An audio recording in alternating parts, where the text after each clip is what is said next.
Hey there, Sharon Horne-Ellstrom here. Welcome to day 47 of our Get Your Goals annual challenge. Today we're talking about letting go strategies for our emotional well-being that help us to feel better about all the emotions that we're going to feel, right? Some days we're going to feel awesome. Some days we're going to feel not so good or really, really lousy or bad.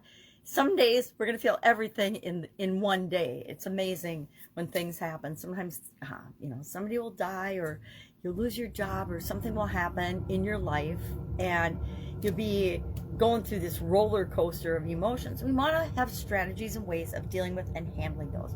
We also want to have strategies and ways of handling with beliefs and things that lead up to us having this roller coaster of emotions. So I asked ChatGPT what were some ways to deal with emotions that we want to let go of, things that we don't want to experience a lot.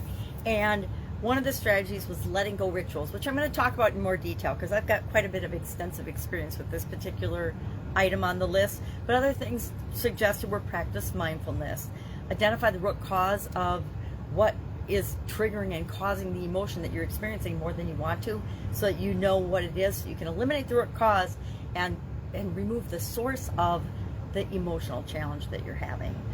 Practice self-compassion. Hey, cut ourselves some slack sometimes. We all, as human beings, experience the whole range of emotions, and so sometimes we just need to feel them, let them roll through us, and cut ourselves some slack. Express your feelings. There's lots of fun ways to express your feelings. I say express your feelings in ways that are not going to cause you more negative experiences or feelings. Sometimes it feels good to lash out and yell at somebody, but usually if you do that, it causes irreparable damage to the relationship. Or we say things in the moment that we regret later because we really didn't mean them. We were just spouting off or pulling everything from our subconscious that we could possibly think of, maybe not even about the person we're arguing with, and spewing it on them, which is almost never fair or right? But we need to find ways to express our feelings. And I'll share a couple of the ways I've done that when we're talking about letting go rituals. And finally, create new and positive emotional options and habits. We've got to create processes and habits that we put in place and ways that we automatically behave that are better for us and get us better results than just the way we might have behaved or dealt with different emotions in the past.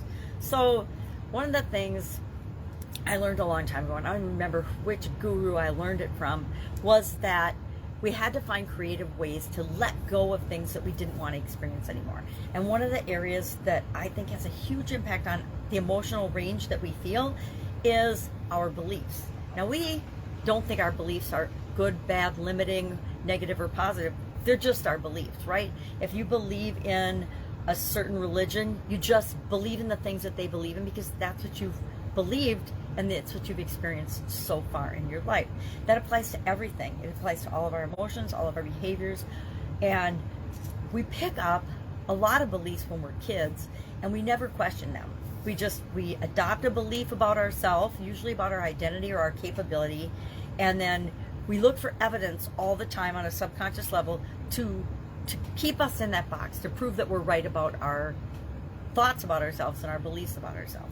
And so I learned that when we have a belief that is absolutely positively not serving us anymore, we want to find ways to get rid of it. And I found that for me personally, the more creative, fun ways I have of getting rid of a belief, the more likely it is to stay gone. I'd like to say permanently, but I think most human beings, we have these things that will trigger us that we don't even know where they came from. And so we want to keep a whole bunch of tools in our toolbox to when they do rear their ugly heads, use them and get rid of them again, or once and for all. I want to say once and for all, but I don't believe that there's necessarily, and maybe that's why mine don't go away forever, there's a once and for all practice that we do and then we never have to do it again. And maybe there's some scientific thing, maybe we can get frontal lobotomies or something to remove certain beliefs from us, but I don't think it works that way. So some of the fun ways, and I videoed this, geez, it was several years ago now. It was still when I was running the Italian food manufacturing business, so this has been quite a while ago. But I did some of these things. I took a day and I grabbed my phone and I made little snippet recordings of myself doing these things to get rid of, at that point, it was a belief. I think it was, I'm not good enough, or I don't deserve it. And I did all these different things on it, and I did little video clips.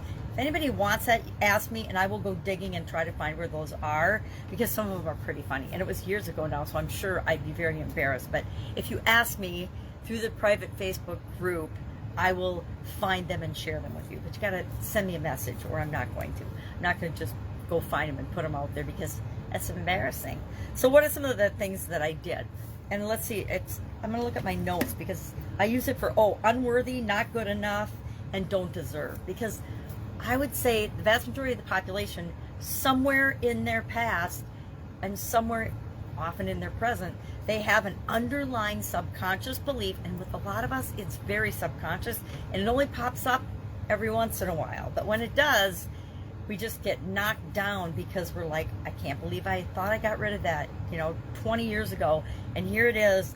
I'm doing this thing and I feel like I don't deserve it. Or I got this thing and I feel like I don't deserve it. Or I achieved this goal and I feel like I don't deserve it. Or I'm not good enough, or I'm unworthy.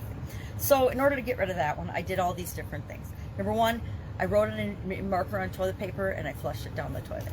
Then I wrote it in the sand down by the river, and I let the waves roll in and wash it away in the sand. Then I wrote it on a balloon and I let the balloon go, which I know, really bad for birds. Then I actually wrote it on some Post-it notes and I lit it on fire in a little bucket in back of my business. I wrote it on a rock and threw it in the bottom of the river.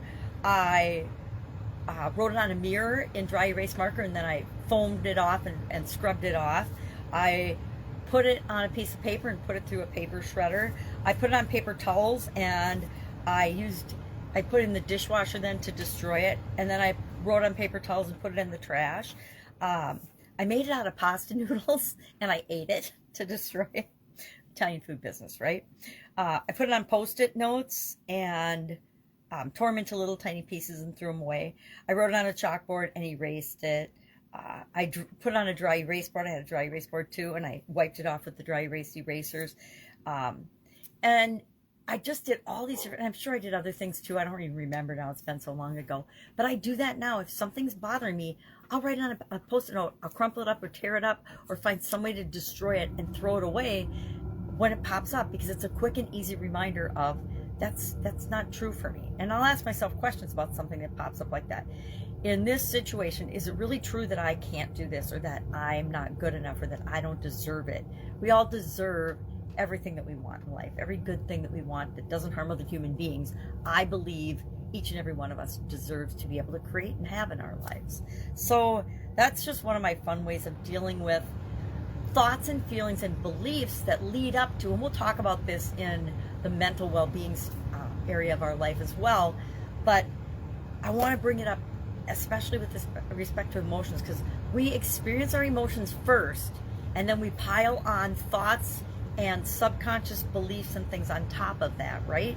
And so if we can find something, and as soon as we feel a certain way, start to eliminate it, or do things to make it harder to feel and experience that, we're going to be better off. We're going to have a better experience with life. Other things that I will do if I'm feeling an emotion and I don't want to have a bad reaction around other people, I will go scream in a pillow. I remember in corporate America, I had an office up in a mezzanine in a business that I worked for, and I worked with lots of difficult people in that industry. And I remember going up to my office sometimes, and luckily it was soundproof, and I would just go in there and I would just say F, F, F, F, F, F, F. Yes, I used the word, just to get it out of my system so that I wouldn't react in a bad way toward people that were really messing with me. I'll scream in a pillow. I will listen to meditations and hypnosis and things, and whatever helps to make me feel better and to maintain my emotional well-being, right? That's the most important thing. So what are we going to do today? We are going to, when some emotion comes up that we want to feel less often, we are going to find a creative way to deal with it. And then we're just going to share in the comments below, what did you do? What creative way did you deal with that emotion today? All right, any questions about this? Hit me up. Otherwise, I will hear you tomorrow.